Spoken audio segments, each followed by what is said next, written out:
Hello. Today we will learn how to set up your security PIN.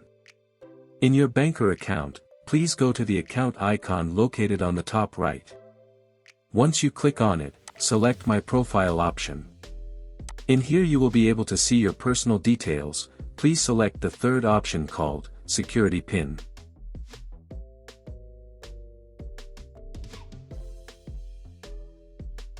In here you will need to type your password.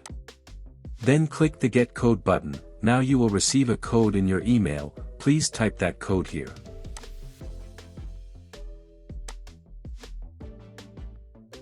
Once you have typed your password and code, please type your PIN. Then type it again here. Once you click on Saved, your security PIN will be complete. Thanks for watching. See you on the next one.